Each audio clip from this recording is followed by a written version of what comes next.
तो नमस्कार बच्चों, आज हम लोग इस वीडियो में प्लुत प्रगृह्य अच नित्यम इस सूत्र का अध्ययन करेंगे।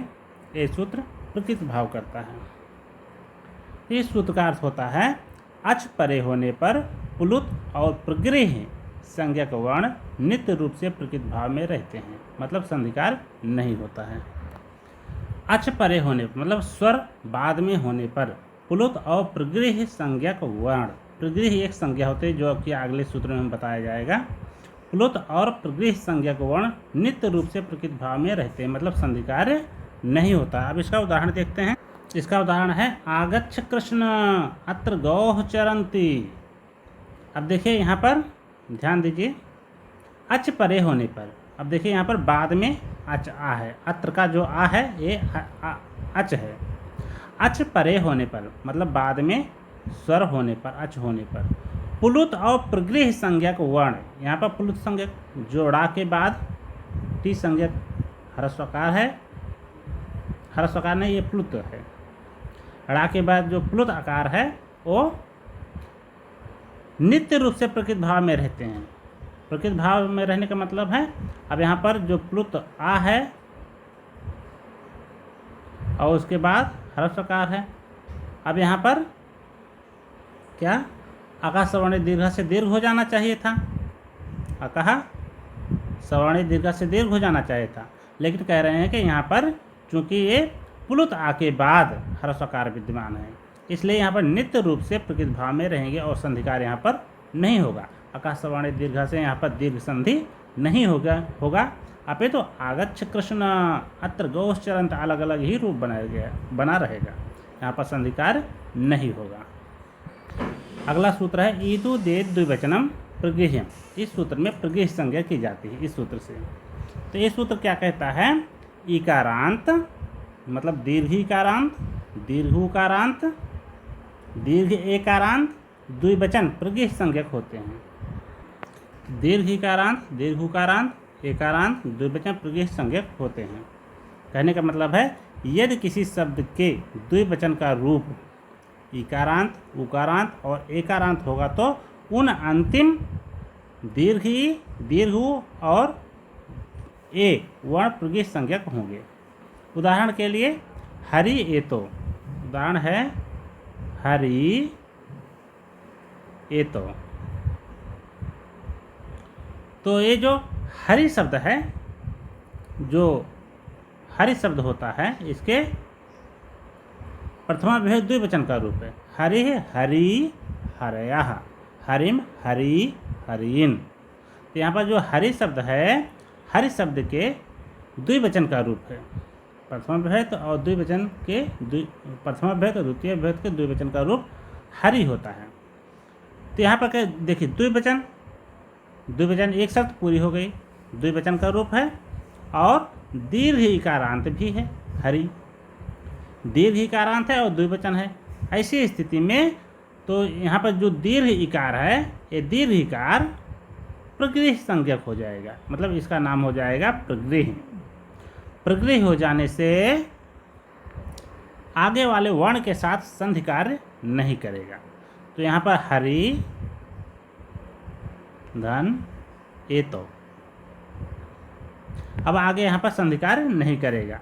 अगर यहाँ पर प्रगृह्य संज्ञा नहीं होती तो कौन सी संधि हो जाती है, यहाँ पर यड़ संधि। तो यहाँ इको यड़ सूत्र से जो संधि हो रही थी वो संधि यहाँ पर नहीं होगी, अपितु प्रकृति भाव बना रहेगा। इस प्रकार से हरि एतो ऐसा रूप ही बना रहेगा। अगर कोई पूछे कि यहाँ पर संधि क्यों नहीं होगी तो यहीं पे बता दीजिएगा। ईदु दे द्विवचन प्रगृह्यम से यहाँ पर प्रगृह्य संज्ञा हो गई और प्लुत प्रगृह्य अचनित्यम, प्लुत प्रगृह्य सूत्र अचनित्यम, इसके पहले जो हम लोगों ने सूत्र पढ़ा वो सूत्र कहता है अच परे होने पर प्लुत और प्रगृह्य संज्ञक वर्ण नित्य रूप से प्रकृति भाव में रहते हैं, संधिकार नहीं होता, इसलिए यहाँ पर संधिकार नहीं होगा। दूसरा उदाहरण है विष्णु इमो। अब यहाँ पर भी देखिए दीर्घु के बाद ई विद्यमान है, यहाँ पर भी यड़ संधि हो सकती है।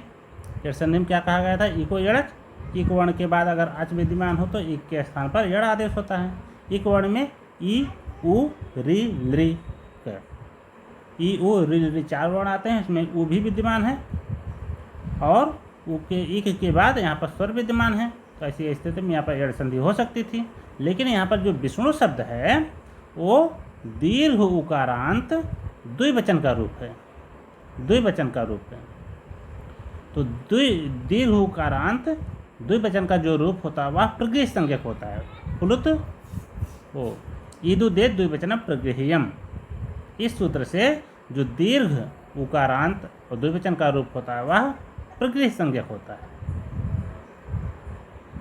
और प्लुत प्रगृह्य अचनित्य में सूत्र कहता है अगर प्रगृह्य वर्ण के बाद स्वर है तो वहाँ पर संधि कार्य नहीं होता है।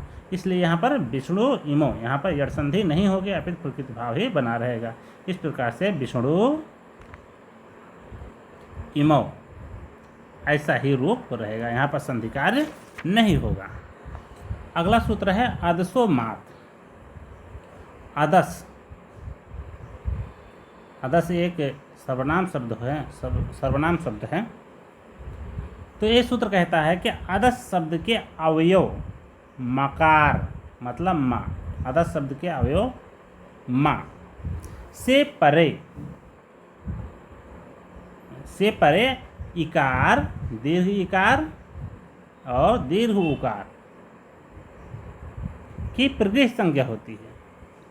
मतलब आदस शब्द का जो रूप होता है, आदस ये जो शब्द है सर्वनाम शब्द है, इसके तीनों लिंगों में रूप चलते हैं, पुल्लिंग में, स्त्रीलिंग में और नपुंसकलिंग, तीनों लिंगों में रूप चलते हैं। जो पुल्लिंग का रूप होता है उसका रूप होता है असौ, अमु, अमी, अमुम, अमु, अमून, अमुना, अमुभ्याम, अमी भी इस तरह से रूप चलता है। नपुंसक लिंग में अदह, अमु, अमूनि, अदह, अमु, अमूनि, अमुना, अमुभ्याम, अमी भी पुल्लिंग के समान सारे रूप हो जाते हैं। और स्त्रीलिंग में इसका रूप चलता है असौ, अमु, अमूह, अमूम, अमून, अमूम, अमु, अमूह, अमुया, अमुभ्याम, अमु भी इस तरह से रूप चलता है। तो आदस शब्द का जो रूप होता है उसमें जो माँ के परे दीर्घ इकार और दीर्घ उकार आता है उसकी प्रगृह्य संज्ञा होती है। अब यहाँ पर देखिए अमु और अमी। अमु में माँ के बाद दीर्घ उकार है और अमी में माँ के बाद दीर्घ इकार है। तो आदसो मात सूत्र क्या कहा था? आदेश शब्द के अवयव माँ से परे दीर्घ इकार और दीर्घ उकार की प्रगृह्य संज्ञा होती है। कहने का मतलब अमु, इस अमु के बाद अगर कोई स्वर आ रहा है जैसे अमु ईसा,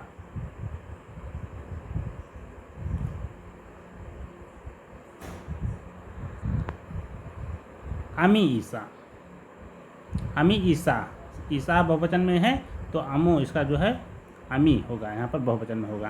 तो अमी ईसा, तो यहाँ पर देखिए आदस शब्द का ये रूप है अमी।